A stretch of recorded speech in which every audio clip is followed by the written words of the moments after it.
Hello and welcome to Geek First Sidequest, your weekly stop for video game news, reviews, and more here on the Geek First Podcast Network. I'm your host, Adam Harcaster-Dilmos, and I have with me the Sorcerer, Kirkland Patzer, for another week of Sidequest here. How you doing, my friend? I'm doing very well. I can't wait to talk about some Mortal Kombat stuff going on today. Maybe some other game I've been playing, and yeah, I think it'll just be a fun time. So I'm happy to be here. Yeah, I think this is going to be a nice, cute, maybe more quaint episode than some of these recent ones, especially ours last week, which was just Yeah. a hefty episode. But we'll see, because we got, the Mortal Kombat 1 review, little games we've been playing. I have one new thing to talk about there. And then just a little bit of news. We're not going to go too much into the news, but there was an Xbox leak recently that had a ton of stuff, and we're just going to talk about a very minor amount of it that is interesting to me in particular. But yeah, that's pretty much it. Just a couple of quick shout outs here. Make sure to join that Discord, a great place to have conversations about all this stuff that we're talking about here. Leave a review, please. It helps a lot for SideQuest, specifically that newer SideQuest feed, the one that's separate from the regular Geekverse feed. And then just other podcasts going on this week. We just recorded a nice episode of After 9 that was really fun to catch up with everyone. A lot of Saw talk. I feel like we just kept going in circles. It kept coming back to Saw. We started with Saw, and then like midway through the episode, we were talking about Saw, and then like towards the end, we started talking about it again. So obviously, we're all very excited. Well, Kirkland, you're probably not excited for it, but the rest of us were excited for it. I zoned out in those moments of the cast. At one point, you stepped out. You're like, I'm out of here. You guys can talk about this. But yeah, obviously, the review for Saw, we will be dropping that. I mean, it's up Thursday night or Friday morning in your feeds there, depending on your time zone. And then, Ahsoka's still going on, I think. Loki's starting pretty soon here. So, yeah, I don't know if we have a standard newscast this week. That might not happen just because of Saw and whatnot. But, yeah, lots going on in the feeds. And I think with that, I'm ready to get right into it. So I wanted to start with this. There was a huge Xbox leak about a week and a half ago. A ton of information was revealed here. There was a ton of emails. There was literally pictures of their next console and like what it's going to be doing differently, a million things. But really, the only things I particularly care about or want to talk about here are that there was 5 unannounced games that were, I'm not going to say revealed, that were leaked here that I find interesting. So if anyone, of course, is wary of that stuff, you want to be surprised, maybe skip ahead just a few minutes. I don't think we're going to talk about it for too long. I'm just going to read these off, and then we'll break down our interest in these, Kirkland. But we have the Elder Scrolls 4 Oblivion remaster, originally set for fiscal year 2022. So, of course, these dates are going to be all out of whack, and who knows? I don't know where this info was, if this was like from emails or presentations like 2 or 3 years ago.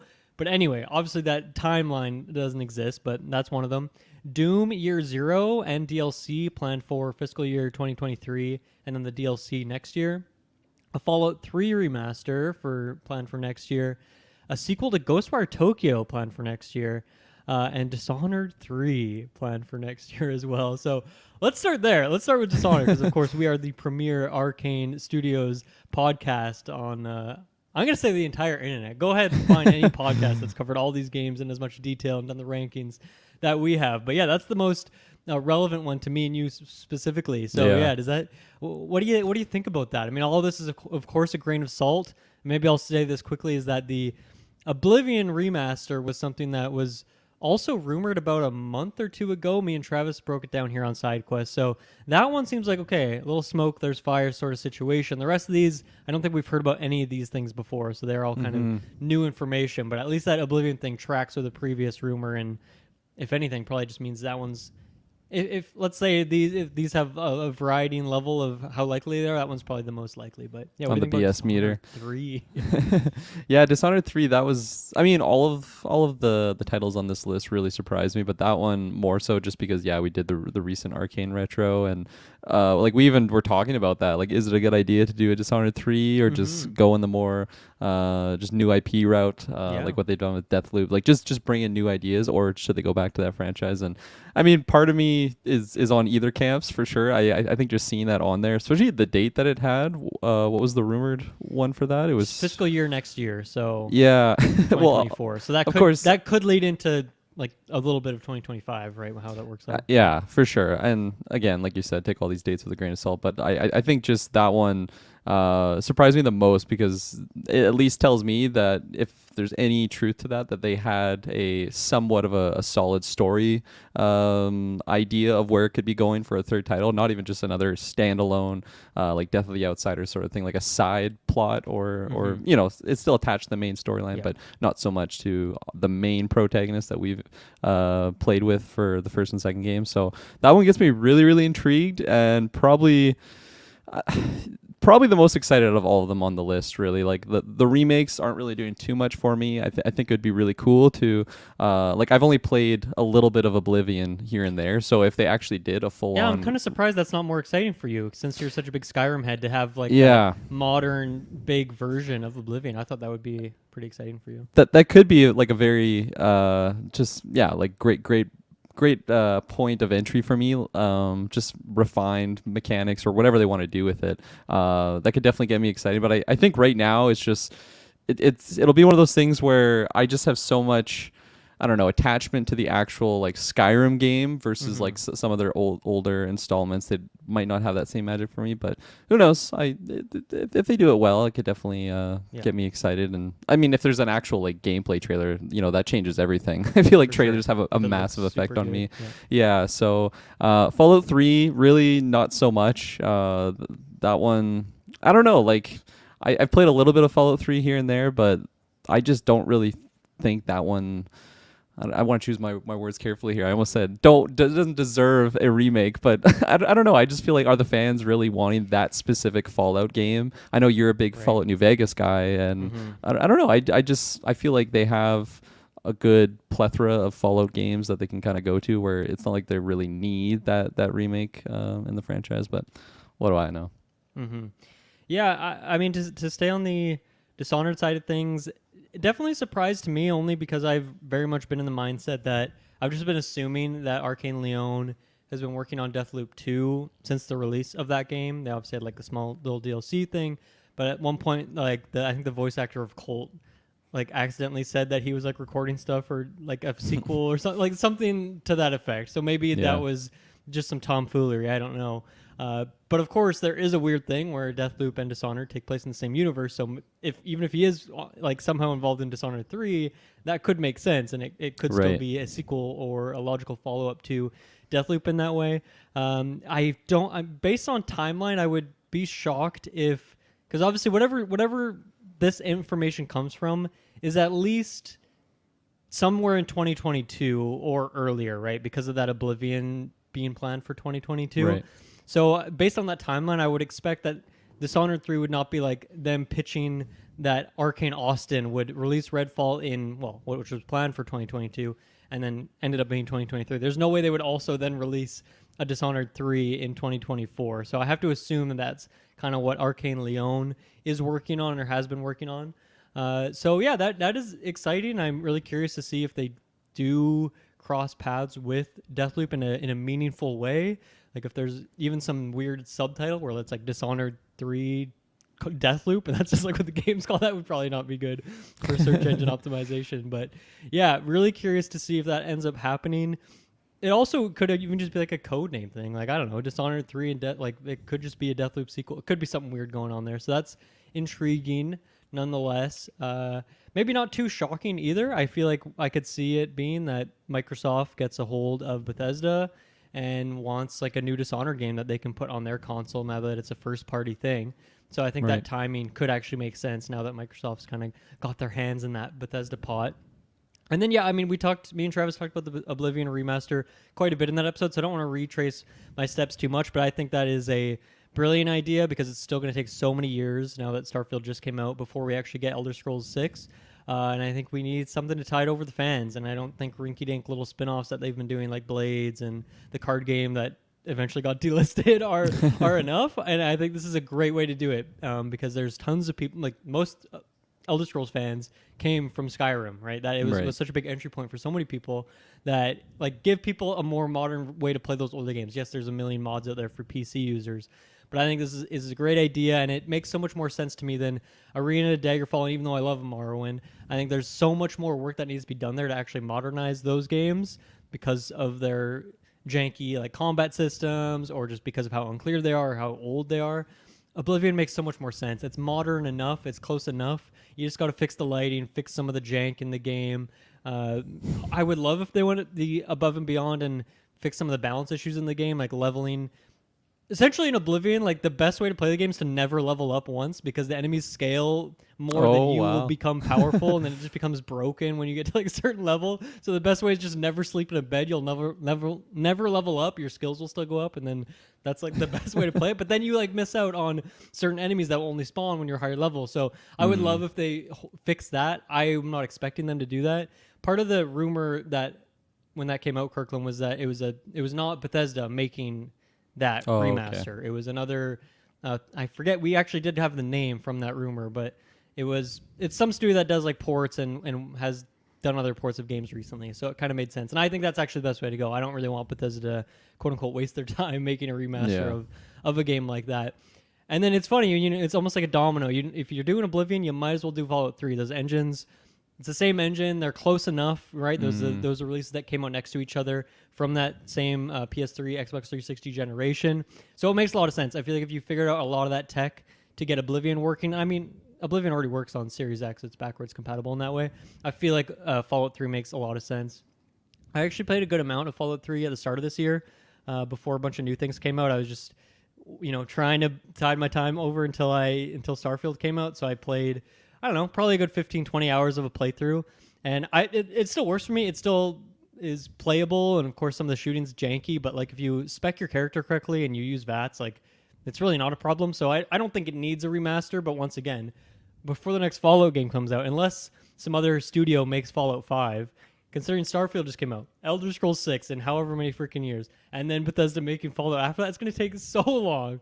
So I think this is the perfect way to do it. And once again, hopefully, similar engines, if Fallout 3 is an easy thing or is something that's done, hopefully Fallout New Vegas follows in suit, because once again, it's Obsidian. It's also in Xbox's first-party studios now. So it just makes too much sense, and hopefully we get all of that stuff, and I think that would be really great to get modern versions of those games, because they definitely, some of the lighting hold up, and I'd love to see some of those changes. And it's a good way to like employ some other third-party studio or just like some studio Xbox who like doesn't have anything big to work on. I think it's actually a really good project for those kind of teams. Those facial animations, fix those up. I remember some of those see. janky videos Starfield from Oblivion. Janky ass faces. I mean, It's a Bethesda thing, I guess. Yeah. We'll see. You did make a lot of good points there. I didn't even think about like just Fallout 3 and Oblivion having the same engine, and I totally forgot that they did come out in that same era. So yeah, I mean, especially if they're kind of putting it to a third-party company to able to handle it. Like why not do that? Bethesda's pretty much always used the same engine, and they just iterate, make improvements to it, as far as I understand. So, I mean, I think even all the way back to like Morrowind, I don't know about Daggerfall, would be technically in the same engine, but it's like there's such old versions now that I don't think they're really relevant. But I imagine that like Oblivion, Fallout 3 tech is close enough to where things are now. And I don't know. Right. I don't even know if this remaster would use like the most recent version of their engine that like they made in Starfield, or if they would just, I don't know what they would do. It's kind of interesting. I need someone who's smarter with the tech side of things to answer that. And then, so Doom Year Zero is another one here. It sounds like a prequel based on the name, but that could be a code name. I mean, a lot of these things aren't code names. Like they have Dishonored 3 here, which I don't know why. If it's going to be the sequel to Dishonored 3, I guess that could be the code name is just Dishonored 3. But yeah, that's interesting, and I think it kind of makes sense based on timeline. When did Doom Eternal come out? That came out in 2020, and there was DLC at some point, maybe in 2020, or it might have been the same year.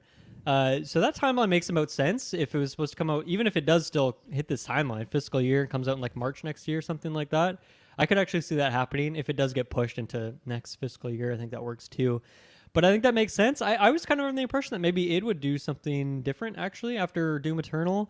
Story-wise, I don't know. I still haven't played that game, actually. Well, I played a little bit of it, but haven't seen it to completion. Just when I got my new TV, I wanted to try 120 frames 4K. And that was like the prime game to go check that out with. So yeah, that's interesting. I kind of expected them to go try some other new IP or maybe a new Quake game or I don't know, something like that. But that's cool. And then the thing that surprised me the most here was definitely Ghostwire Tokyo sequel. I don't know. I just don't feel like that game blew the roof off. Maybe it did financially better than I expected, or maybe there was a lot more room, but we also know there's just so much issues with that game of some of the creative director like left midway through, and then even since that game has come out, the lead of that studio has now left again. And they have other people, and they released Hi-Fi Rush earlier this year, which was like a smaller kind of indie project within the studio that I can't remember the name of right now. Tango GameWorks, Softworks, whatever they called it.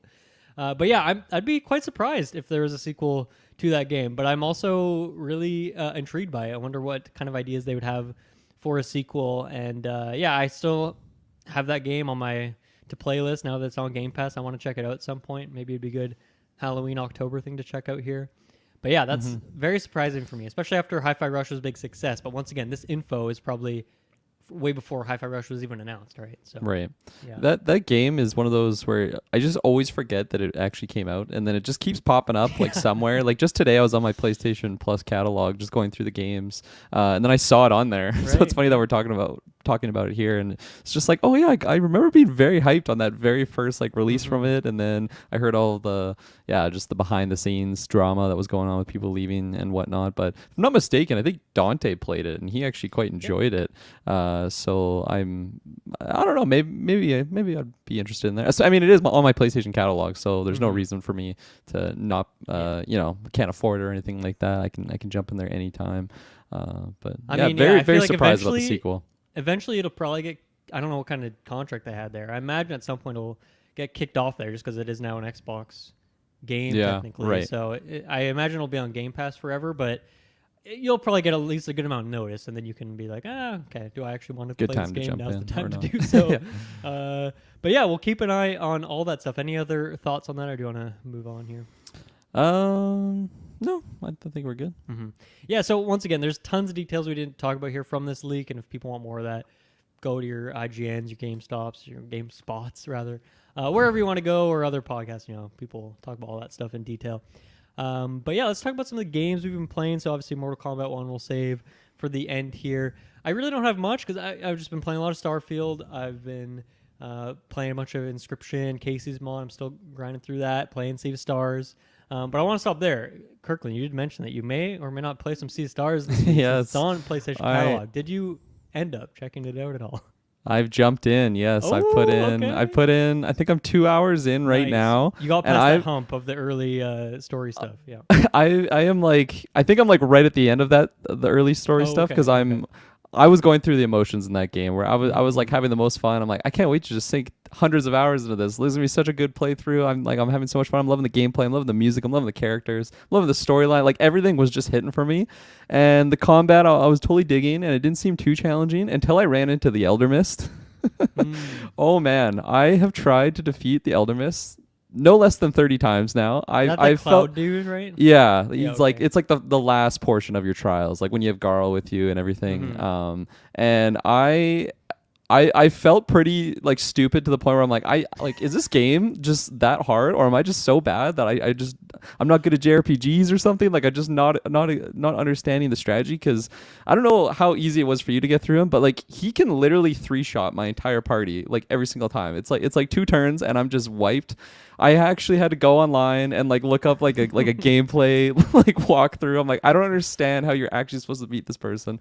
Now I have figured out that you can actually target his sword as opposed to just him, which completely like opened my mind of like, because every single time you attack him, he does that counter strike, which he attacks everybody, which you can like, you can time your block to reduce the damage, and I would get it like every once in a while, but like every once in a while I would miss it, and then he just like takes out 2 out of my 3 party members, and I'm just I was getting so mad with that because I was loving the game, and I'm like, this is actually going to be what kills me. Like I'm not going to be able to keep playing it because I just can't get through this one boss. There's no difficulty slider or anything in that game, but I haven't tried it again. Like with knowing on how to take him out, I was hoping to try and do a round in before this cast, just so I can actually tell my victory story. So I will follow up with you at least on or off cast, because I'm really liking the game for sure, and I'm loving the characters, but I am still kind of early on. This is definitely the hardest challenge I guess I've faced so far in the game. But I think knowing that now will definitely help a lot, because I tried it like 10 times in a row, and then I left that area, like went and made a bunch of more food, like I filled up my bags, and then went back, and he would just bot me again, and then I like went back to try and just like fight lower mobs. I'm like, maybe I have to like level up my character a little bit more, but I'm like, that just doesn't make sense. You never really need to grind in the game. No. Yeah, so I definitely like hit a wall, which was very frustrating, because everything up until that point was not a challenge like at all. There was just the basic little monsters that you're coming across. But so yeah, I will follow up with you there, because I do really want to experience like the rest of the game. Like I'm totally loving it. And yeah, but that was a very frustrating moment, to the point where like I wanted to play the game, but I didn't even want to boot it up, because I'm like, I'm not going to be able to beat this monster or this boss. And then I'd play some Mortal Kombat, and then I'm like, yeah, I'm getting confidence. You know, I'm killing the fighters on Mortal Kombat. So let's go back to Sea of Stars. Then I just get bopped like first thing out of the gate. And I'm definitely like seeing a little bit more improvement. Like there has been a few more times where I've gotten closer, but then he just, he does his strike, and then I miss the timing, and then all three of my members are just down, and it was demoralizing. It was one of those moments where I'm like, I don't think this genre is for me. Like JRPGs, like, is this the gameplay for like all of these games? Like, I just don't have the strategy element, which is super, making my morale down, because I love strategy games. I love coming over that hurdle of figuring out a proper strategy in those combat sequences. But yeah, that's where I'm at today. But I am really, really loving the game. Yeah, I didn't really have trouble with him. I think I knew immediately that I could fight the sword, and I honestly think part of that is just from playing Chrono Trigger. Like that, a lot of this stuff, like this game definitely feels so close to Chrono Trigger, and a lot of that is there's tons of bosses in that game. And anytime there's a big boss like that, there always is like multiple parts that you can target. So I feel like I just kind of instinctively knew that I could do that, and I don't remember having any trouble with it. So I think once you try that out, hopefully you can just breeze right through it and then be on your way. Because you never really need to grind in the game. And I want to say that the difficulty, so there isn't, I guess there's no like easy, normal, hard, but instead I forget what the heck they're called, but in your equipment menu, you'll get these things that essentially like they'll guarantee that you get your timing straight, so you don't have to have to time that, or it guarantees you that extra block. It essentially is like little things that you can turn on or off that are essentially like what the individual parts of a difficulty slider would be, but you can just pick which ones you want. So if you're bad at timing, or you have a disability of some sort, and the timing part of it is like impossible or really challenging, then you can kind of turn that stuff on. So I like it because it's a pretty accessible way. But I just personally keep all of it off because I'm pretty happy with the difficulty level. But if I ever get to a point where I hit a brick wall, then I'll be turning that stuff on. So I forget what it's called, but if you pause, it's like a charms maybe. I forget. Like I said, since I haven't used them, I forget what they're called. Yeah, I do remember actually picking up a bunch of those, and I've never actually looked in my inventory for that. So it's definitely one of those things where I think it's just because I'm kind of new to the genre. Like I don't really think about those things. It's like, okay, I see a big boss. Every enemy that I've fought up to this point, I just focus them, and it's easy. Just bop them, get my experience, and Bob's your uncle. But this is the first one where it's like, okay, I think I'm doing something wrong here, because this is very early on in the game. Like I said, less than I'm at 2 hours gameplay, but it's probably supposed to be like an hour or so in, just because it's taken me so many tries to go through it there. But thanks for the tips for sure. A couple other things maybe. So did you feel like in going through that Elder Mist thing, I feel like that's introducing you to the like magic, the boost system, right? Where you like hit an enemy and like drops an orb out. And the live magic. I think do you understand how that whole thing works? Because I feel like there was something with Elder Mist where like he only takes damage from magic. I know like that his little minions only take damage from magic rather than physical attacks. So I don't know if that's a part of that fight too. I was like for the it's like a boost thing. I think it's called live magic. I think so, yeah. I'm still not like 100% clear on what it does. So if I attack with like a regular attack, he drops it down, and then it can like kind of stack to the point that you can like collect 3 of those balls or something. Yeah. So like I understand that it just applies more damage if I do a regular attack, but is it the same thing for like magic as well? Like it just does more damage that way? It does more damage, and then also when you're doing it for a basic attack, it turns your basic attack into a magic attack. So it does magic damage as well as physical damage. So it's a good like hybrid of the two, because some enemy types, they're resistant to magic or physical or or that sort of thing. So that's kind of what that system is. And the thing that it took me hours and hours to figure out, because I feel like there's never actually a tooltip for it, and maybe it's just so obvious. But you don't like when it's your turn and you have your 3 guys up, like they're not grayed out. You can like choose any of them in any order. Like you don't have to pick your main character. So yeah, that was something that when I finally figured that out, I'm like, oh, that opens up so many possibilities. Yeah. I can like attack out of order, do my timings. That changed everything for me. So yeah, like I said, that if you hadn't noticed that, yeah, that's a good thing to know. Yeah, I understood that, and Okay, I was nice. trying to be very efficient, like with my order of characters, and I was like starting off with oh my gosh, what's the Sun Boy's name?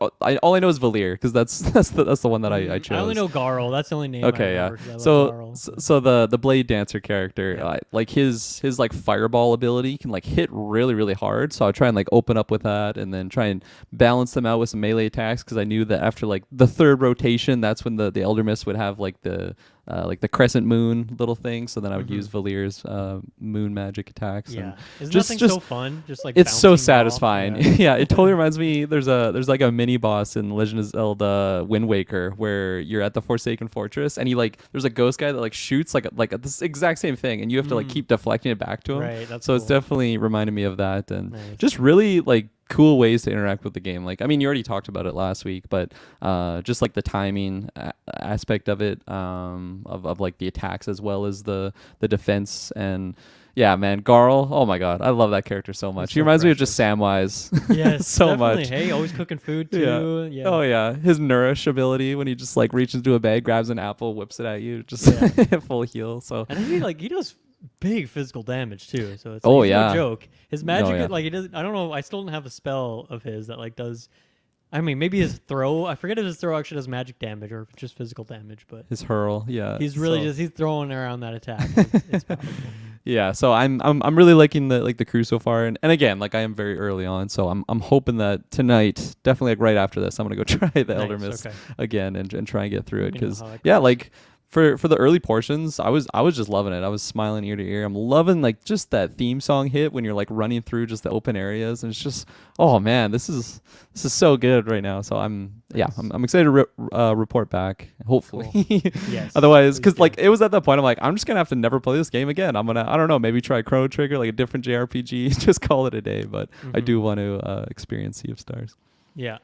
I just have one more game, a quick shout out here is that last week for the State of Play, we talked about the Resident Evil 4 Separate Ways DLC, which came out a couple days after that, and I've picked that up and I've been playing Nice. through it.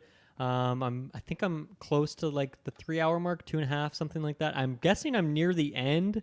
Trying to remember back to when I first played through Resident Evil 4. I think I'm getting to that point now. I think it is supposed to be quite a bit shorter than the main game itself. But of course, you play as Ada Wong. And you kind of see her perspective of the story. And that part of it is really fun because, as I mentioned on that State of Play, like I'm always, when I was playing through the game, I'm like, where the hell did she come from? Where does she go? What is she doing on this island? Like, there's so many questions about that character. And now I'm getting all the answers to those. And it's really fun. There's even moments where you'll have the same cutscene from the base game, but then like you see where she goes directly after it or how she got to that place.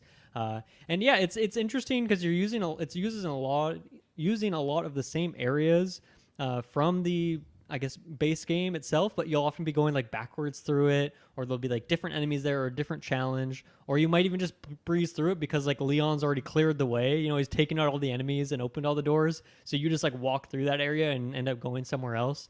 So it's a fun way to like revisit and kind of remember, oh yeah, I remember that moment from this. I remember solving that puzzle, but Ada can just walk right through.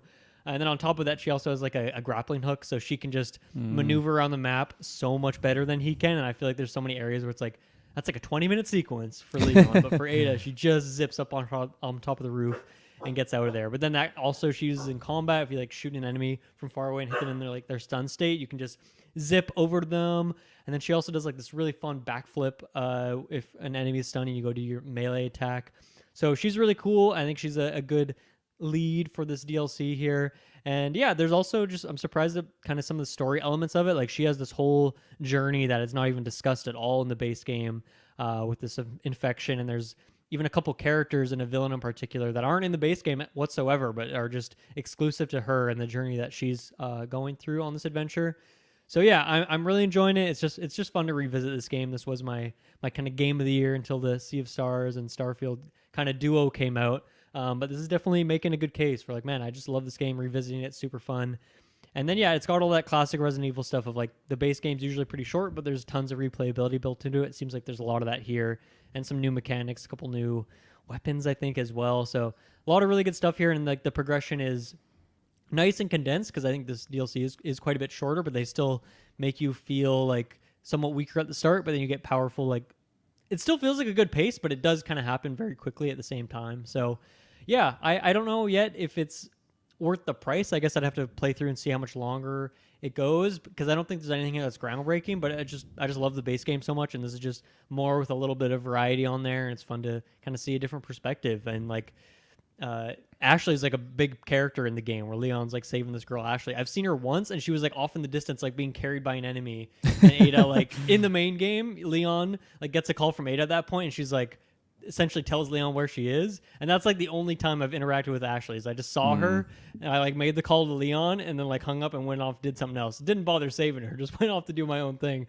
And so it's interesting, like even Ashley, who's like a big character in the game, is like not even really present in this DLC, at least to the point I'm at here, just because of the perspective shift of it. So yeah, really really good time over here with Resident Evil 4. I'm nice. Enjoying I feel like I'm slowly but surely becoming like a pretty seasoned Resident Evil player, and I'm going to be jumping into 2 pretty quick here, so I'm trudging. It's like a solid badge of honor, I think, because there's many titles in there, and is, at least for me, there's many titles that scare the bejeebers out of me, and I don't think I could play those alone. Those newer ones are definitely more on the horror side of things. They do a good job with it, though. It's funny, as soon as you mentioned that she could grapple hook, just reminded me of Baby Steps, that sequence. Great grapple hook. Oh yeah, you just grapple hook that. It's easy. Yeah. Perfect. How about we take our first break? We'll be right back, and then we'll get into the main topic. Okay, we are back. It is Mortal Kombat time. You've been playing this for a while because you got the early access, and it's been out for quite a few days now. Yeah. What's your quick history with Mortal Kombat leading into this? How much time do you have here? And then, what are you thinking?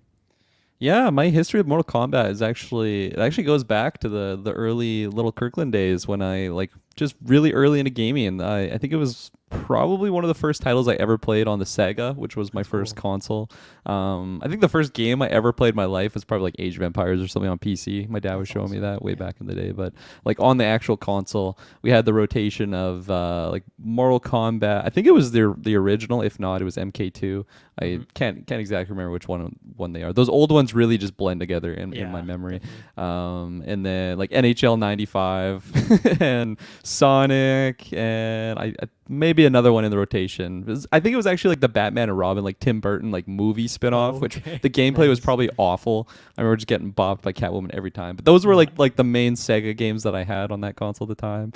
And Mortal Kombat. I think it's just like it's such an easy like there's certain things in the game that just stick with you. Like even if you played it like once at the arcade, like you'll remember those fatality or finish him, and just like the gruesome nature of it. Like the graphics were so terrible back in the day, but still just like punching and seeing the blood go off into the distance. Like it just really, there was something about it that just stuck with you. The fantastic intro, Mortal Kombat, dun, dun, dun, dun, like it just gets you so super much hyped. Iconic imagery. I kind of forget about it until you mention those things. It's man, it's such a storied franchise at this point.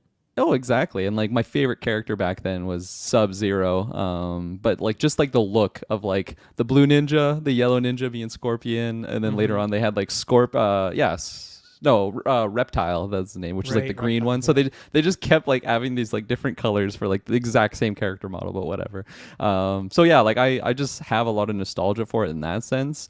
But never really like played or owned like any of the newer titles after that point. I think my cousin had one of the titles on PS2, so that was kind of when they changed the overall storyline, where it wasn't just getting through the towers, which is just combat after combat, and then eventually you fight the final guy and then you win the game. Like this one actually had like it was like a third person like story where you like would run around and like beat 'em up, smash. Weird. It was very different. I think that one was called like Apocalypse or something, Mortal Kombat Apocalypse for PS2. But like just playing at his house and never owning my own title. And then I remember when they came out, I think it was just called Mortal Kombat 2009 when they like brought it back and they had that one gameplay trailer, which was just like, especially comparing it to the one back in the day, it just blew my mind. Like just the gruesome nature, you know, they would like punch them, they would zoom in, you'd see the bones break, and it just seemed so futuristic at that time, and it blew me away. I never ended up buying it just because I think at that time I wasn't really interested in that genre of game anymore, but still just appreciated what it was. And then of course, they came out with Mortal Kombat X, and then MK11, and then now this is MK1. And MK11, I ended up buying it. I think it was like the Game of the Year edition or something. It had like all the DLCs and the extra characters, and it was just one of those things where ever since I saw that like Mortal Kombat 2009 gameplay trailer, I just really wanted to get my hands on one of these titles again. It was, I think we actually played one of the older, maybe it was X or the 2009 one on like a 24-hour stream at some point, and just getting my hands on that gameplay, I'm like, this is very satisfying. And you know, like I feel like something that they do really well is, you know, if you play against a seasoned vet, he'll probably bop you. But if you have two people that have never really played Mortal Kombat, like you can have an even match and be satisfied with it, which is how gruesome some of the finishers are, or just how it plays. Like it feels really, really good. So yeah, I jumped into MK11, played the storyline on that one, and just was blown away at the story. Like they do such a good job. NetherRealm and the team do such a fantastic job at just their cinematics and their actual storytelling and the character design and everything. That was the biggest like mind-blowing moment from playing that game. Not so much like the new finishers or like falling back in love with the characters that I remember from the Sega era, just like the actual story mode. It was like a movie that I was fully invested in. I think in that first one, I went through the story in like, it was like 7 hours or something, and like I just sat there for like 7 hours. Like I just played it completely through and just was totally engulfed in it. Fell in love with just certain characters, and something that the Mortal Kombat franchise has is a very confusing and convoluted storyline. I think it was probably after I played that one, I watched like I think the YouTube channel is MK Fire and Ice, and they just had like the entire storyline of Mortal Kombat on YouTube, like all the cutscenes or whatever. And I think at my last job, I just like had it going one of the evenings. So I love those kind of videos. Yeah, exactly. And like I just got caught up in what the storyline was. I never realized like how many like going back in time moments there are to just like fix the storyline, or if something bad happens, okay, no, we're gonna go back in time and fix it. So they're really not like this storyline, at least of MK1, of like resetting the storyline, isn't something that's like completely unheard of. But I guess transitioning into what this game is, or sorry, the last thing I'll say on MK11 is at the end of that game, spoiler alert, it's an older game, Raiden, the god of thunder, he's the protector of Earthrealm. You would have remembered him from the MK live action movie that we watched on the podcast a little while ago. He's the one that is just like the big glowing eye god-like character. He fuses with Liu Kang, which is it's kind of like the Jackie Chan, Jet Li like inspired character. So now there is no like Raiden, the god of thunder. It's just Liu Kang, the fire god. So he's basically the new Raiden, and he's the one that became the keeper of time and reset the storyline in order to like save everything. And that is why in this new one, like the characters have never met before. The like Shao Kahn, he's like the big meaty villain that like runs Outworld. Like he isn't that guy anymore. He's still General Shao.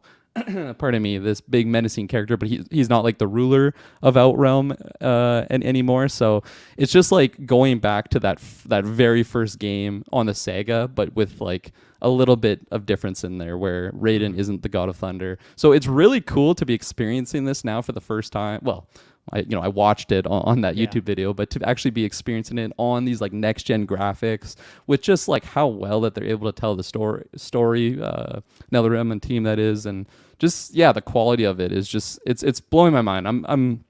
I think I'm about like halfway through the actual storyline on like the main campaign game. I haven't been playing it like my main focus. I mostly just been doing this new game mode that they brought in. It's called Invasions, which is really, really fun. And it's a good way to just kind of, I think, get just like a testing ground for like different characters and stuff.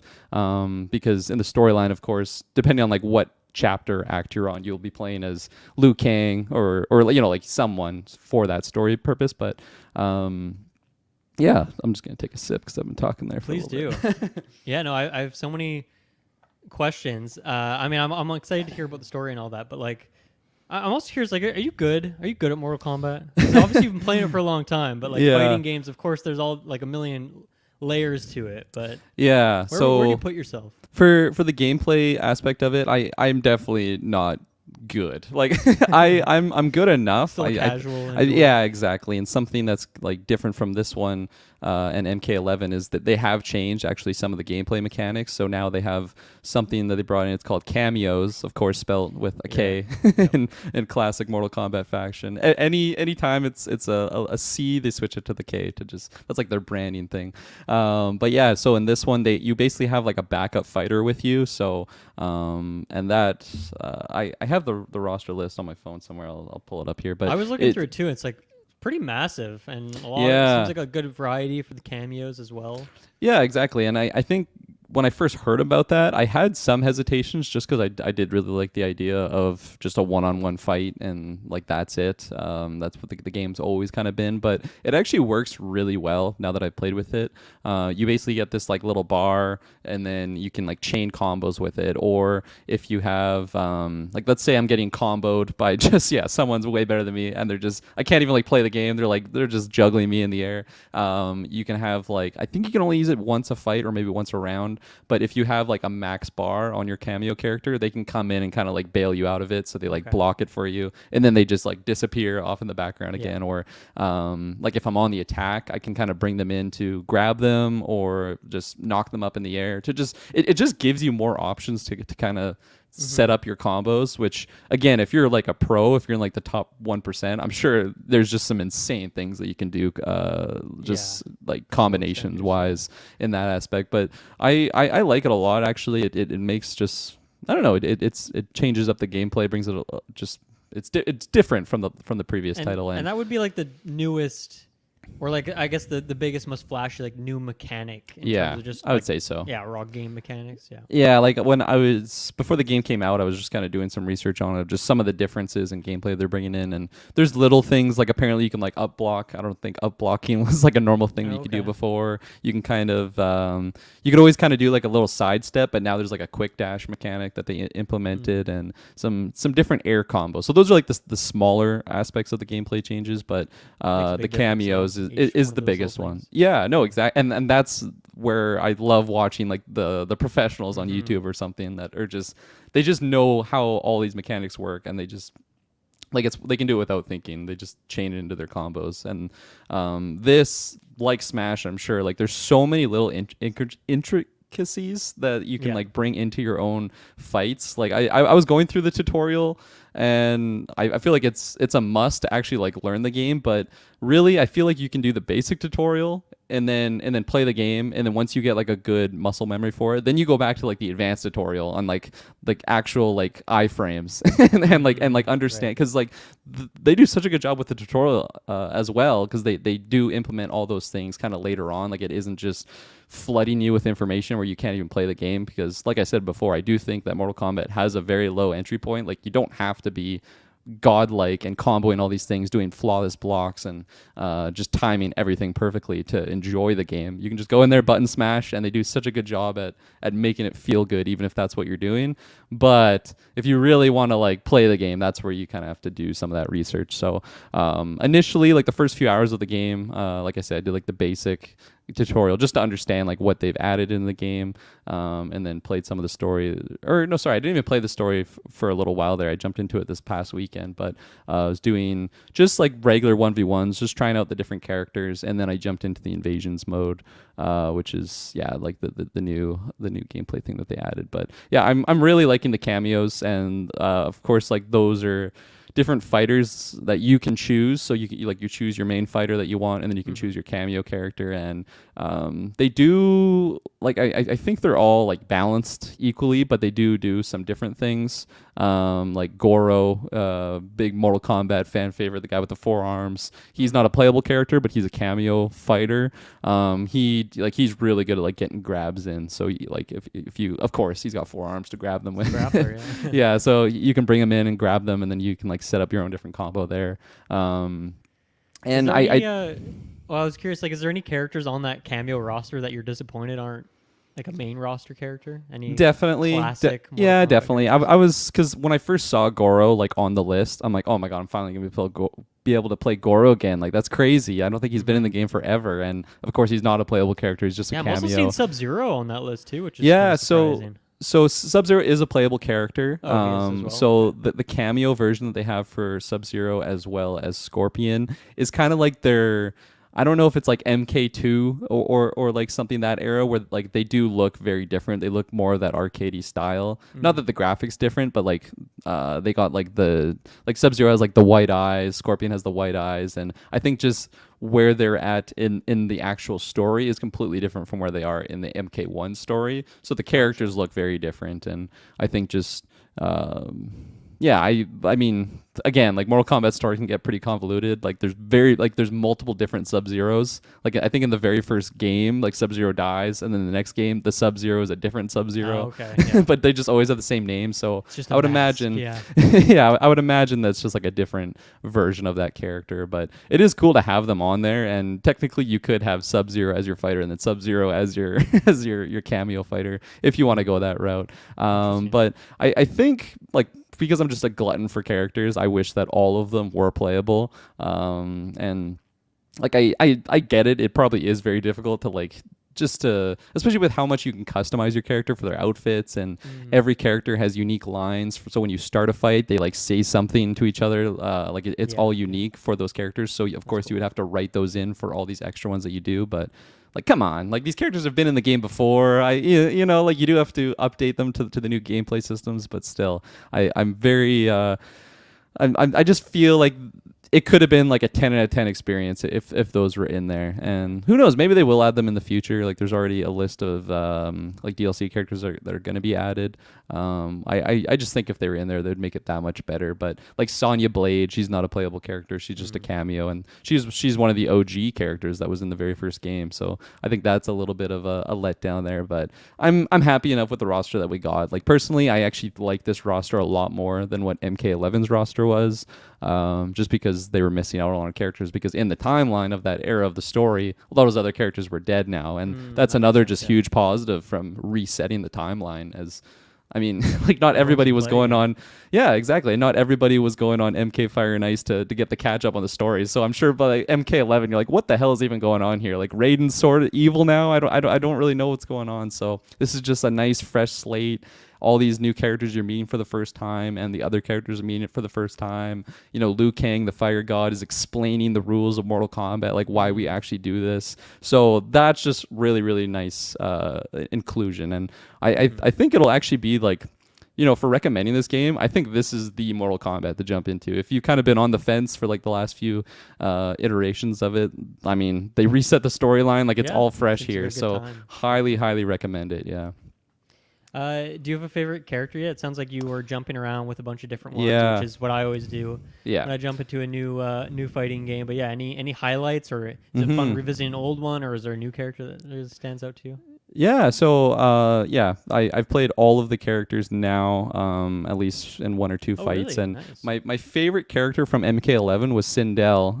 She's I was the gonna purple ask chick. about her because from the trailers, I was like, dude, she looks awesome. I want to check that character. Yeah, so Nice. I kind of have mixed feelings on her, Oh, which is okay. kind of weird because she was my favorite in MK11. I just loved her gameplay was so fun, and that was the one that I just, okay, this is the character I'm going to choose. So I went on like YouTube and like how to chain these combos, and just Yeah. studied like her play style. But right now, I don't know. Like I think it's just because she does play different than what her character was in the last one. In the last one, she had this like long, I don't even know what you'd call it. It's like a pole with like a little scimitar thing on the end, just like a long weapon that you like. She had a great reach because of that, and then some crazy grabs because of her hair. But now she doesn't have that weapon, so she Right, plays just a the little bit hair, different. yeah. But she is the hair, and but like, just because like she's not calling to me right now, like I don't get that same just quick attachment that I got from MK11. Like the first time I played her, it's like, yeah, this is the character for me.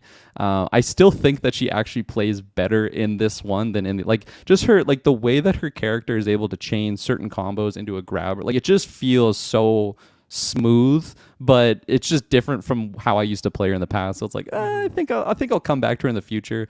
But I love her design. I love something that I just love with Sindel is her attitude, because she's the empress. So like she like everything is below her. So like even just like when she's standing there, like she just has this like, oh, I'm better than you look on her, and like just the way that she like change her combos, and then she'll say like a little one liner. Like I just love that character. So I definitely will be jumping back into her and learning her a bit more. But as of right now, my favorite is Baraka. He's the one with the Tarkatan teeth and like the blades on his arms.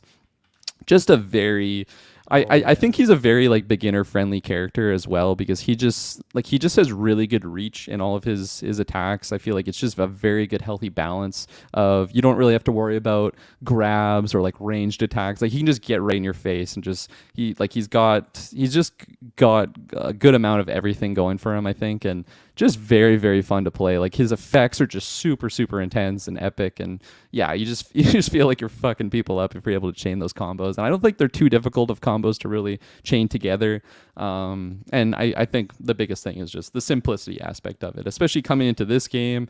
Like brand new gameplay mechanics, you know, like I want to learn how to play the fighter before I like learn how to do all these other things. So I think he's a great character to go with there. But the first character I ever played in this game was actually Shang Tsung. So I don't think he's in the game if you just get the game outright. Like I think you can only get him if you pre-order. Yeah, and of course, like Shang Tsung is the notorious villain throughout Mortal Kombat franchise. He is the sorcerer, as my name. That's where I pulled it from. And he is just such an interesting character where he's super, super I want to say deceiver, but deceitful. Yeah, deceitful. Thank you. There you go. Like you just can't trust anything that he says. He always has his own plot going for him, and I find the character really intriguing. And I hated his gameplay in MK11. Like he was very, I feel like, ranged heavy type character, and I was just so bad with those types of gameplay mechanics in that game. But then this one, they really changed it up where he kind of has a bit of everything going for him. A big one there is he can kind of change into other characters, so you can looking like Kirby over here in the fight. Yeah, exactly. He doesn't suck them up or anything, but you do like a quick little combo, and then you'll turn into the character that you're fighting, so you get access to all their mechanics there. So it was really good first character to play too, because then it's like, well, let's try out what Reptile's like if I'm playing against him, right? Gives you a taste of all the different characters. Yeah, exactly. But something that's different in this one is he can go between his it's like he has like an old man form, because he's kind of like a con artist when you meet him in the storyline. Like he just has this like old man version because, I don't know, he's just more trustworthy that way. And then he has the young version of himself, and those actually yeah, exactly. Those actually play differently. So he has like different combos depending on what form he is, let alone if you're actually transforming into the same character, or the same character that you're fighting against. So I think he's a very high skill cap character for those reasons, because there's like situations that would be really be beneficial if you're the older version or the younger version. So I think that's why I kind of parked him, because I just felt like there was too many things that I kind of had to learn before I could really master that type of character. But I just think he plays so well. He's these really, really cool combos, and again, just on like the brand new next gen Mortal Kombat game, like the effects look gorgeous on him. He has a lot of fire attacks, and his fatality is just insane, as they always are. So I really, really like that character. I'm really glad I pre-ordered it for that reason alone, just to have access to him. I do think he is worth it. Obviously, you kind of missed the mark now, but I'm sure he'll be included into like the first DLC pack. I think it'd be pretty.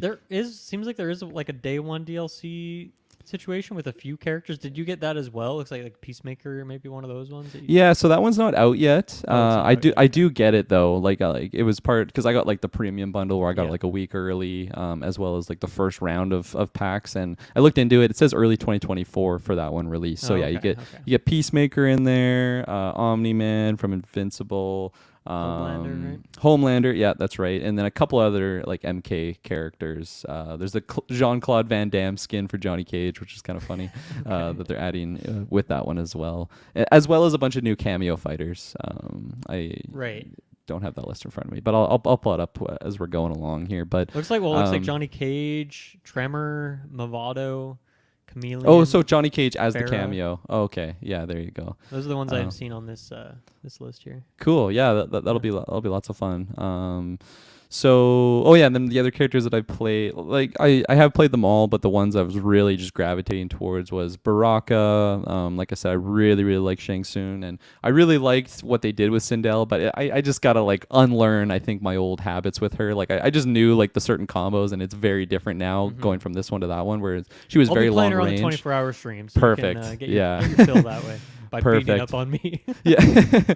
No, yeah, exactly. But I really like the characters that they've added, because there's many characters that were in like the 2009 title that I never got to play, that I think have just maybe been killed off throughout the story, so I never got access to them before. One being Kenshi. He's like this blind swordsman that he's such a badass character. There's one too called Ashra. She's a really cool character that I've never heard of before, but she's basically a demon, and she just doesn't like being a demon anymore. So in order to like not be a demon, she's cleansing her soul by just killing other demons. So she's like an angel, but like is still like she's just a really character design. Yeah. She's super cool, and her gameplay mechanics are just so fun. So I think my gameplay right now, like I'm around that 10-hour mark gameplay wise. Okay. I definitely would have beaten the story by this point, I would imagine, if I only did that, but I've been doing a lot of just the regular fights on the towers, which is classic Mortal Kombat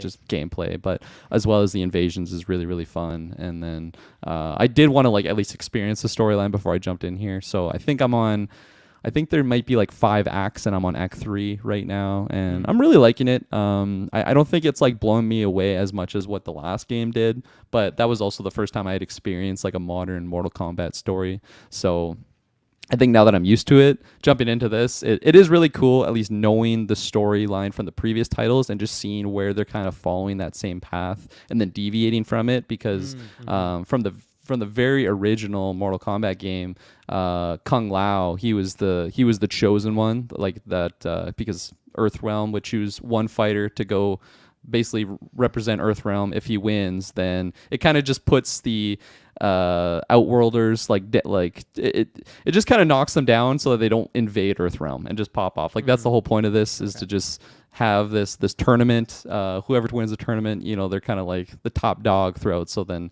it kind of puts the other ones in line. But because Liu Kang now is the fire god, it's kind of changed. So now Raiden is the chosen one, which is really cool because he is in the game, but he's not the elder god that you know of from the previous titles. So he is just a regular Joe that knows martial arts, and then he gets this amulet that kind of gives him the thunder powers, which is really cool, because I was worried that after the previous storyline where they kind of just got rid of him and now it's like Liu Kang is the fire god, I'm like, Raiden is such a like classic Mortal Kombat character. You can't just get rid of him outright. Just his lightning abilities is really iconic to me.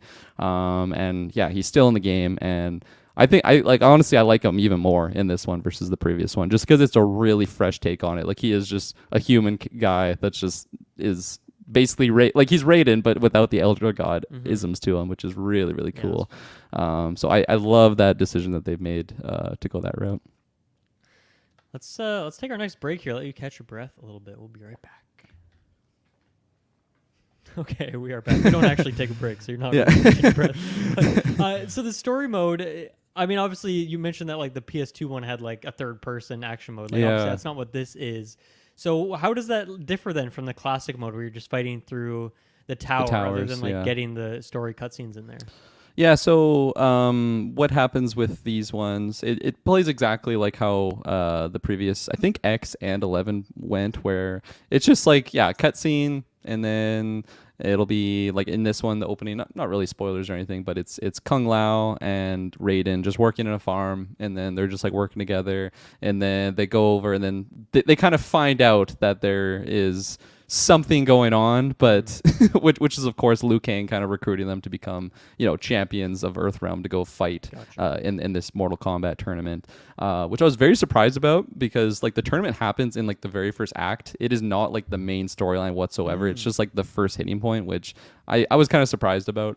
I knew there was more to the tournament, but even just pulling from like the live action movies, like that's kind of what happens. They get chosen for this tournament, they train, they go do the tournament, and then like the movie's kind of over at that point. point. So it happens really early on in the tournament.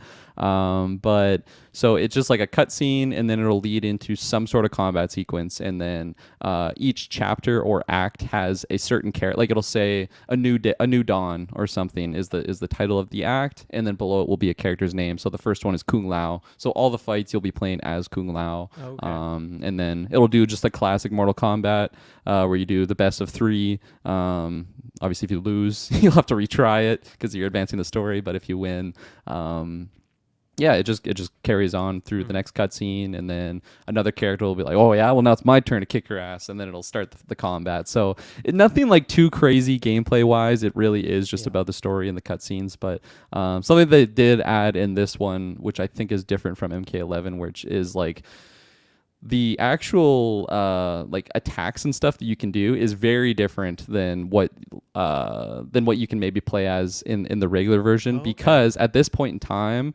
like they haven't really been training to be Mortal Kombat fighters, so they're just farmers. So like they don't. So Kung Lao, he's the one with the hat, if you remember, which he can like throw it and it's got a blade on it. He does. He can't do that because he just has a regular like straw hat. So it's all hand to hand combat. Raiden doesn't have any like thunder you have powers other moves in place of those, or do you just like?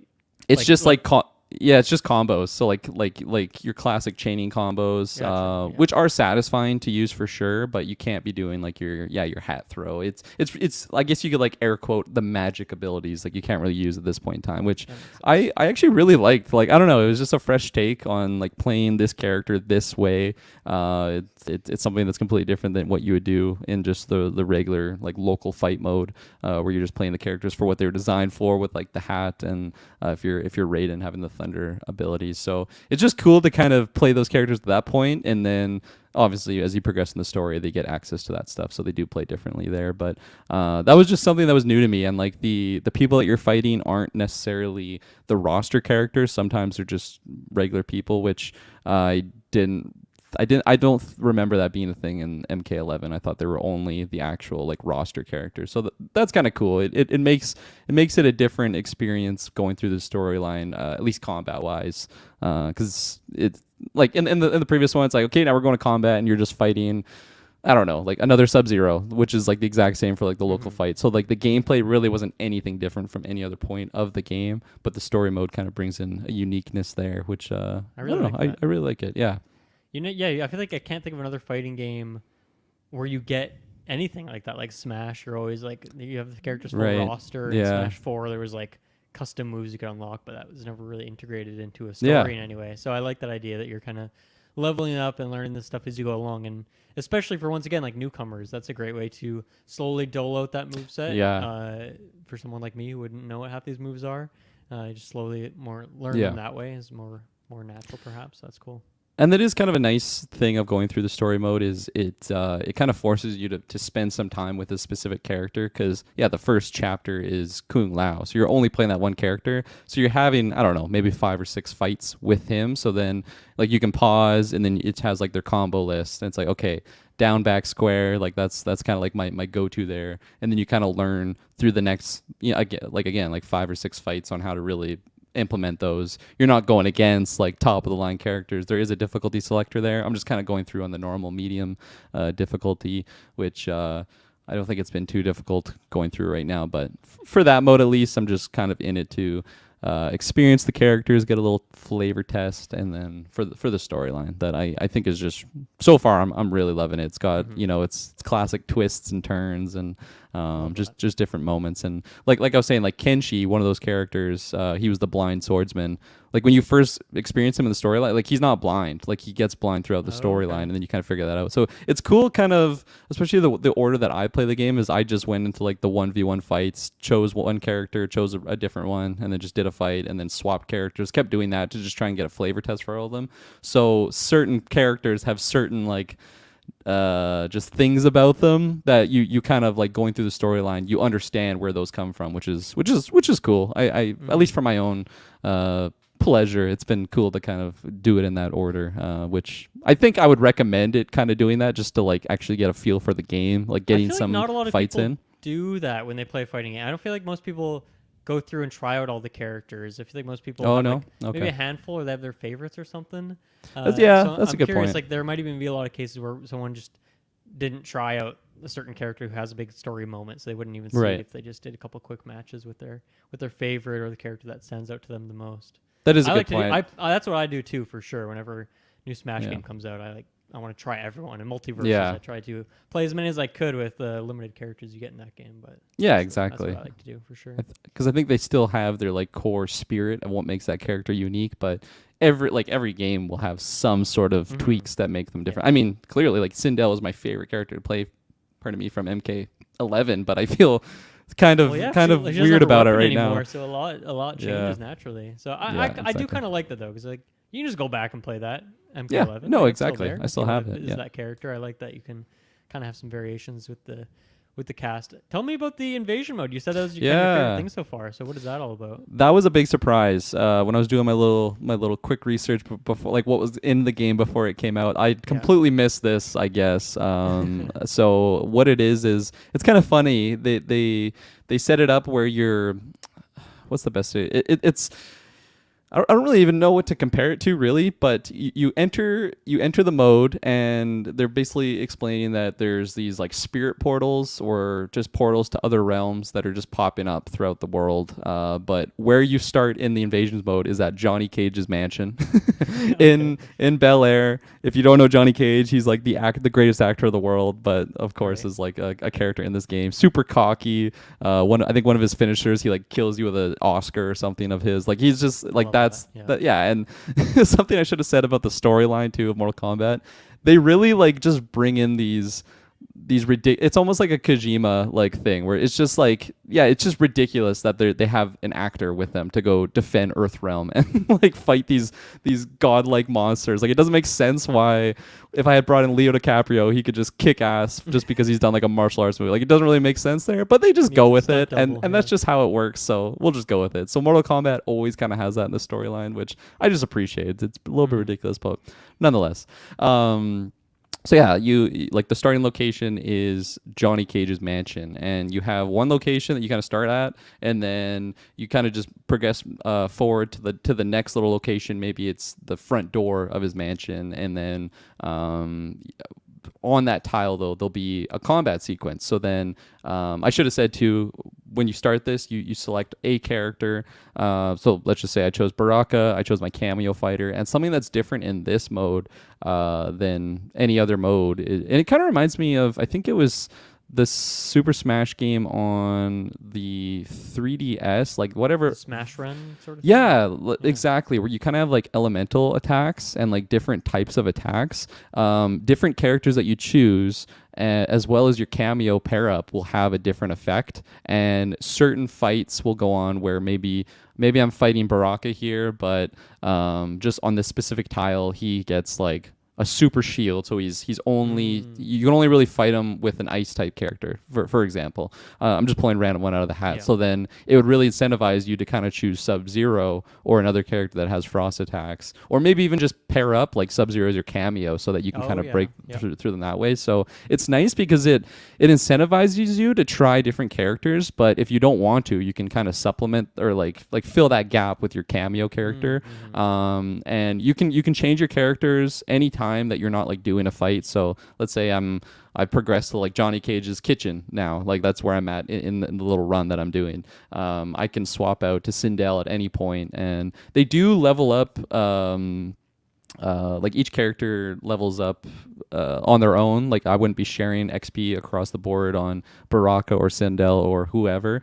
So you kind of like I don't think you have to just only like, it's not like you're really losing out on a lot. For let's say I've leveled up Sindel to like level 5, and now I swap out to Baraka that's level 1. Like it's not really at a deficit there. I think it's more so just kind of what you're unlocking as opposed to the boosts that you get. You do get like some consumables throughout your runs that maybe give you like an extra fire boost or something, so that you can have extra advantage against something that's like weak to that sort of thing. But not every fight has that. Some of the fights are just maybe because all the fights are best of 3 typically. Maybe this specific one, it's like defeat the undead army or something, and there'll be like 9 rounds of this one undead character that's in the game that you just have to like fight, and that's defeating that tile. And then once you defeat that, sometimes there's forks in the road too, so you can kind of go left or right, and there's just different things that you kind of get along the way. There's also a shop that you can kind of buy more consumables at, and there's I think a forge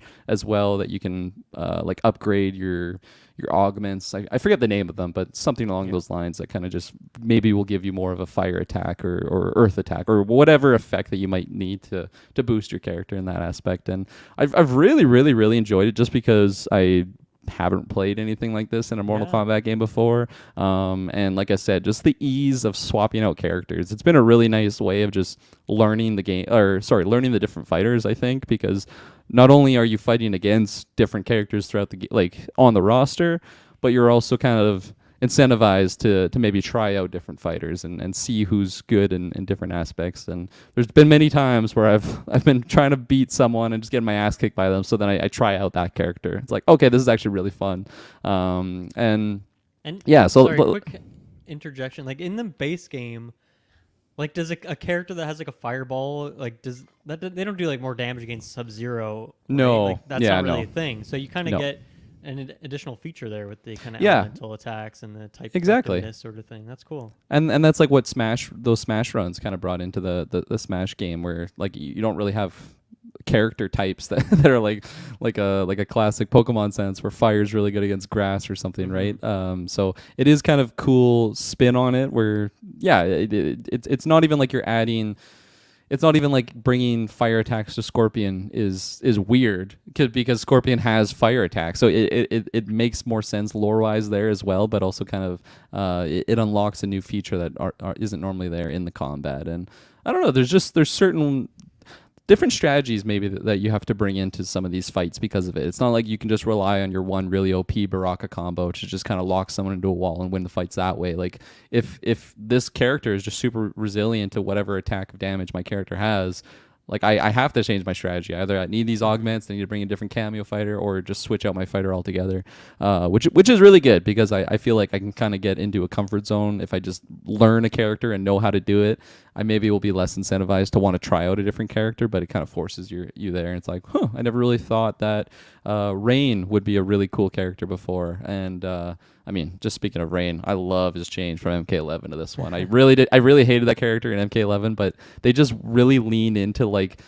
he's like a sorcerer, but like he has this like water staff with him, and just his attacks are so cool. Nice. He can do this like it's like a water portal thing, so you can kind of like just teleport to the other side of the fight or whatever. And yeah, so really liking the invasion mode. I highly recommend it to pretty much anyone, honestly. Like I think you, like, whether you're a skilled Mortal Kombat player or brand new, I think it has things for everyone.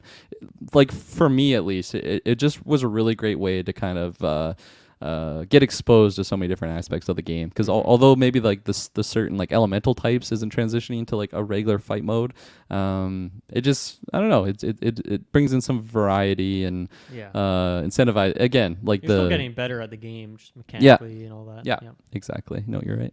Yeah, it just sounds like a nice kind of roguelike-y sort of inclusion in there. So that's really cool. I'm curious too, just like how far the map kind of goes, because like I said, it's just in Johnny Cage's mansion right now, which is ridiculously big. It's a mansion. It's pretty big. Yeah, it's massive. Like I think I'm in like the garage area right now, and it like you just go through so many different areas. Out then. The garage, I feel like that's that's what I was gonna say. Like I don't think it ends in Johnny Mansion as well though. Like I think the street.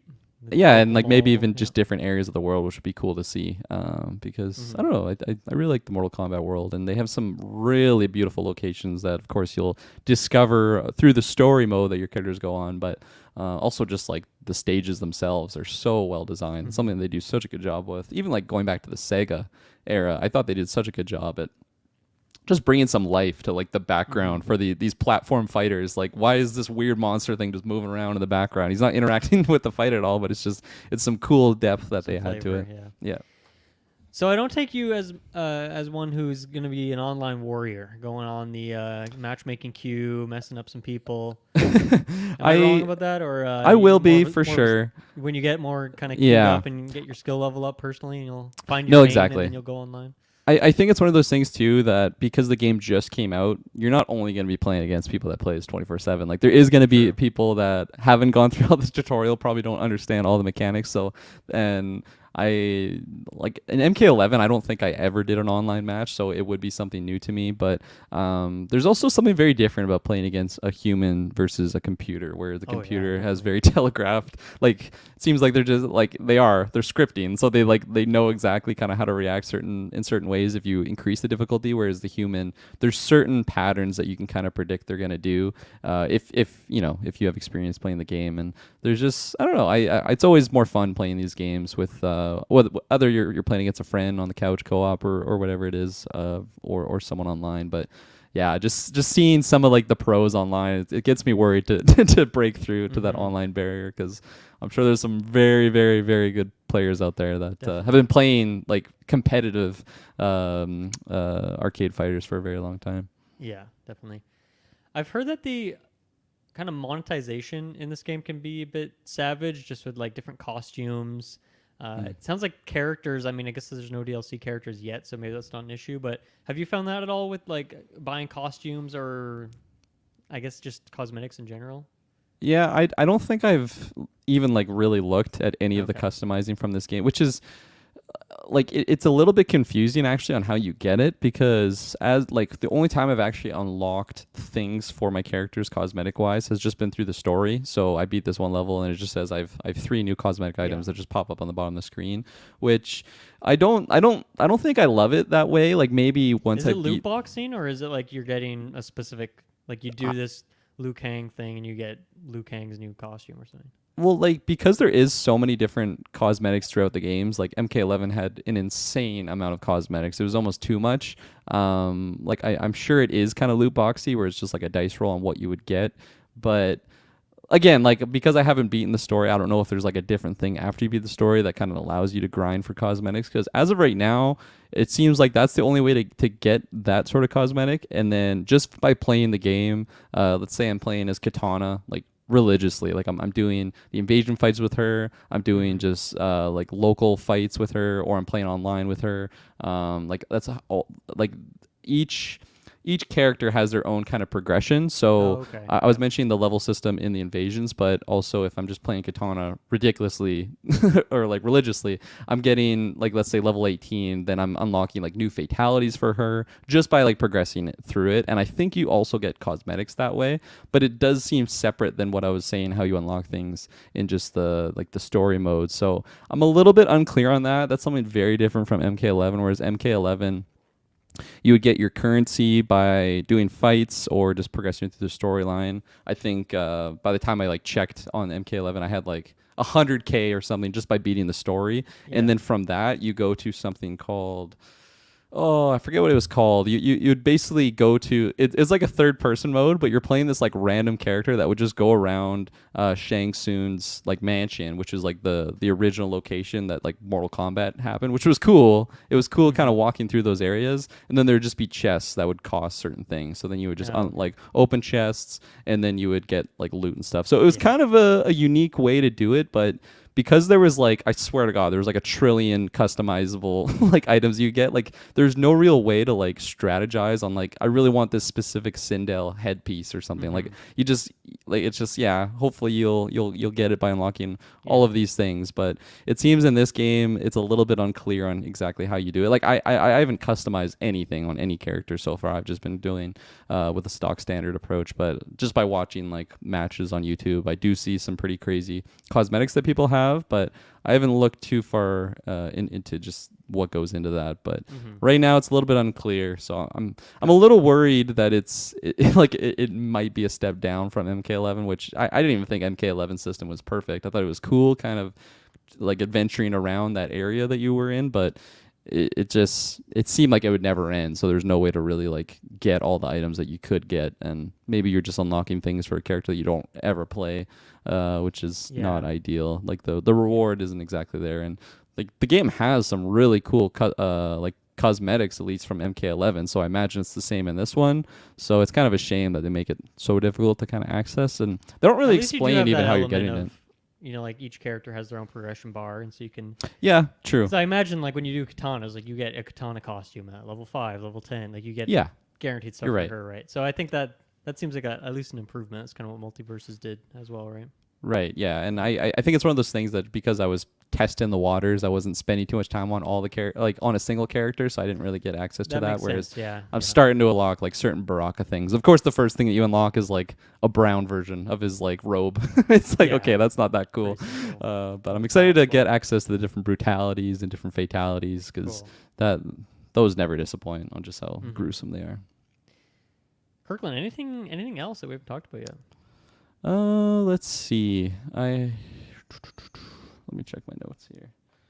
I'm definitely excited to play this game on the 24-hour stream. I hope we have the time to dedicate a good couple hours to jump in there, try out some different characters, watch each Yeah. other, do some commentary, some fun commentary, heckling each Oh, other, yeah. that sort of thing. It's gonna be a good time.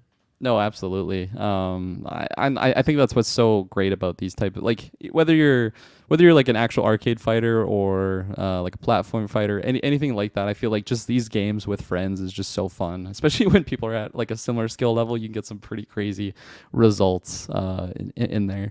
I guess the last thing I'll mention is just the stages that they have in this Right, one. yep. I think it's a major step up from the last one. I don't think they had like bad ones by any means, but just certain locations they have very just like a lot of like living, breathing aspects to them. Like whether you're in, I think it's called the Forest of Souls, where there's these trees that just house like souls of the dead, and they just like, or So it just yeah, like it feels like you're in like Lord of the Rings when Aragorn and crew go to like bring in the army of the dead. Like it feels like that sort of aesthetic. Or the Empress's throne room, which is of course Sindel's court, and Sindel's colors are purple, so it's just got these like Nice. floating like cherry blossom petals like throughout it, and then just like all the purple aesthetic. It's just gorgeous.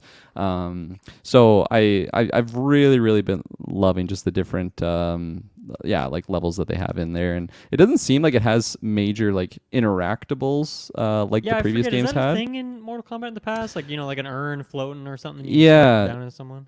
I don't think in all of them, but definitely in 11, it was a big thing where maybe there'd be like you said, like an urn or something that you could hit like R1 when you're close to it, and your character would grab it and smash the other character with it. Yeah. I haven't experienced any of that so far in any of the levels, so maybe they just completely axed that. Maybe it'd be too much too with your cameo fighter. You didn't have the cameo fighter in the previous Yeah. one, so you kind of got You don't need that extra kind of thing in bonus. a fighting game. No. Anyway.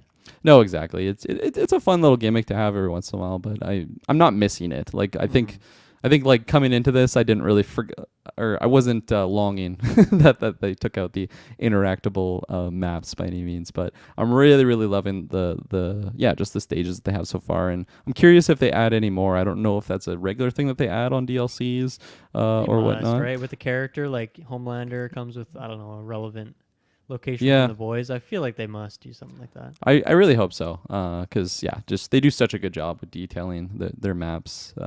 Does everyone have like a home stage? Is there that many stages in the game? Well, there's like Johnny's mansion. That's a stage, so it's like his pool and like a floaty in the background. I would say every character, at least for like kind of where they're from, they have one. Okay, It's not yeah. like you have Kenshi's mansion. like it's not so much Yeah. on that aspect, but there's like an Earth realm like area, and as most of them are definitely like story areas that you're kind of coming across naturally. So there's certain ones that I'm going to that maybe I haven't got there in the story mode, so it's a little bit confusing.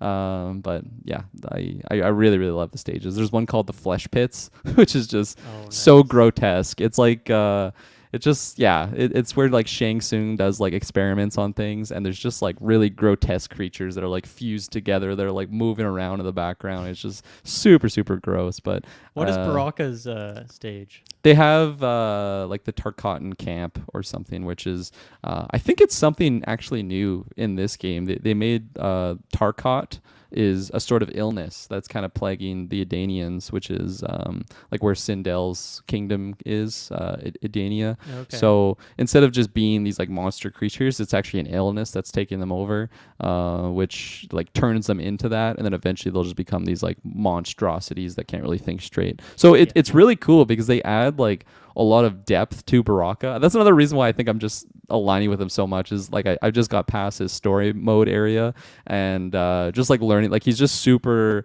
misunderstood. Like people just see him as this like monster, but he just wants what's best for his people, and they've been like thrown out of their homes because they just look really fucked up. And they look mighty fucked up. They do look monstrous, but I don't know, it was just a different spin on the character that because I've always liked the character for just what their abilities were, as well as the looks pretty scary, but I really liking just the story change on there. And of course the other big one there is Katana and Melina. Previous iterations has Katana being just the daughter of Empress Sindel, and she's supposed to be like the next empress, and then Melina is the clone of Katana, and I don't know if like it says she's a Tarkatan in like in the previous iterations, but she has like the big mouth, so Right. she can use that of course for gameplay purposes. But in this one, she like Melina is the next in line. Like she doesn't have the weird face or anything, and Katana is just like they're just really close sisters. So that's another story change. That's it's not like Maybe anything you'll get too to crazy. that point eventually. But Oh yeah, definitely. They've hinted at certain things. Then I mean, if you play as her in the main game, she has the big mouth. So yeah. So I think it's coming, and that's what I was saying. Like it is kind of cool going through the story mode and just getting that supplement material on top. Like what made the character come to this point that they're just like they use these gameplay features.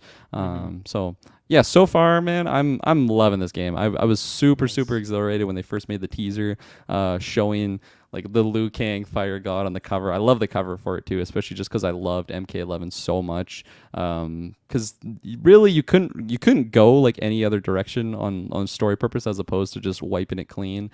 Because in that one, yeah, like he gets control of the hourglass of time, and then he kind of like makes the world just better place, and that's what he's doing here. But you know, with every good action, there's going to be something that comes nefarious out of it. So it's kind of cool just seeing how they've been able to just build off of that, because it really seemed like at the end of MK11, it's like, and he just made the perfect world that everybody's happy and it just worked out. And then in this one, it's like that's not exactly how it works, especially in the Mortal Kombat universe. It's very gruesome. A lot of people betraying others, but yeah, really impressed with all the new features that they've added, and I'm excited to really I think it's the type of game that I can't just play for like an entire weekend at a time. So it has been nice to kind of have like Sea of Stars, or I've also been playing Miles Morales still. So just having like these rotation of games that I can go in, do a bunch of fights, or maybe do some chapters in the story mode, and then kind of park it for a little bit, go back to something else, because